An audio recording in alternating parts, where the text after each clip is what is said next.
जय माता दी। नवरात्रि के तृतीय दिवस में हम माँ चंद्रघंटा के स्वरूप के बारे में जानेंगे। माता अपने इस रूप में, उनके मस्तक पर घंटे के आकार का चंद्रमा है।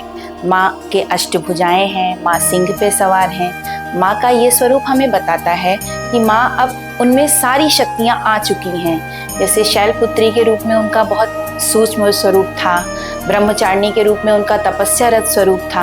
अब माँ ने तपस्या करके सारी शक्तियाँ सब कुछ हासिल कर लिया है। इसको हम अपने स्त्री जीवन से आए तो बच्चे जैसे पढ़ने पैदा होते हैं, फिर पढ़ने जाते हैं, अब उनके पास सारी स्किल्स आ गई हैं।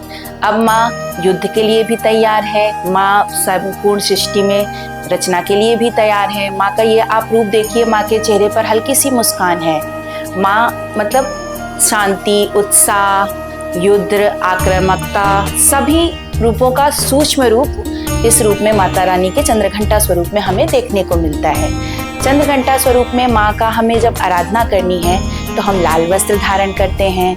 लाल वस्त्र के वस्त्र माता रानी को चुनरी पहनाइए, आप लहंगा पहनाइए, स्वयं भी स्त्री रूप में, क्योंकि माँ समझाना ही यही हमें यही चाहती है कि हर स्त्री माँ का ही रूप है। तो इस दिन अधिक से अधिक हम लोगों को भी लाल वस्त्र धारण करने चाहिए। माँ ने बहुत सुंदर सफ़ेद पुष्पों की माला धारण कर रखी है, माँ सिंह पे सवार है।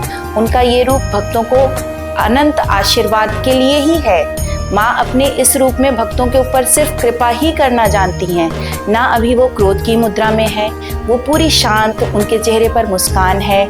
इस रूप में हम माँ को दूध से बनी मिठाइयाँ जैसे खीर, मावे का भोग, ये सब हम लगा सकते हैं माता रानी को। माता रानी को हम इस दिन केले, सेब इत्यादि का भोग लगाते हैं। माँ के जिस स्वरूप की आप जितने मन से आराधना करिए, माँ का हर स्वरूप एक ही है, बस उनके रूप अलग अलग है। हमें माँ को हर समय बस नमन करना है।